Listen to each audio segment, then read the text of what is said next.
சிங்கப்பெண் அப்படின்லாம் வந்து அடிக்கடி முன்னாடி வந்து அந்த பாட்டு போட்டுட்ருப்பாங்க. சிங்கப்பெண்ணே அப்படிங்கிறதான் ப்ரோமோலே வரும். அதுக்கேற்ற மாதிரி வந்து பார்த்தீங்கன்னா, இன்றைக்கி மீனா உண்மையிலே நடந்துக்கிட்டாங்க. இந்த வீட்டில் முத்துவை அரெஸ்ட் பண்ணி இந்த கொலை கேஸ் ஆகிறதுக்கான வாய்ப்பு இருக்குங்கிறாங்க. முத்து வந்து இந்த விஷயத்தை பண்ணதே வந்து விஜயாக்காக தான் தெரியும். ஆனால் விஜயா அங்கிறதே சப்போர்ட்டாக பேசல.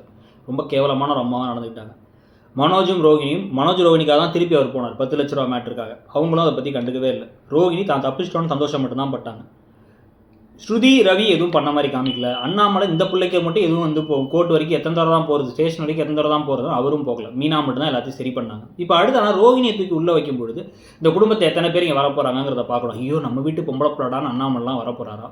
ரோகிணியோட பேர் வந்து கல்யாணி, ரோகிணி வந்து இந்த ஊருக்காரங்க தான் அப்படிங்கிற ஏதாச்சும் ஒரு உண்மை இங்கே உங்களை அந்த எஃப்ஐஆர்லாம் ஃபைல் பண்ணும்போது தெரிய வரப்போதா? இல்லை அந்த அடித்து உயிருக்கு பிழைக்க முடியாமல் கஷ்டப்பட்டுட்டு இருந்த ஆள் வந்து பொழைச்சிட்டாரு, அதனால் அந்த கேஸே இல்லாமல் பண்ணிடுற மாதிரி ஏதாவது விஷயங்கள் நடக்க போதாங்கிறத பார்க்கணும். அதை பற்றி நீங்கள் என்ன நினைக்கிறீங்கிறத சொல்லிவிட்டு அப்படியே மறக்காமல் இடம் பொருள் நம்ம சேனலில் சப்ஸ்கிரைப் பண்ணிவிடுங்க. தேங்க்யூ.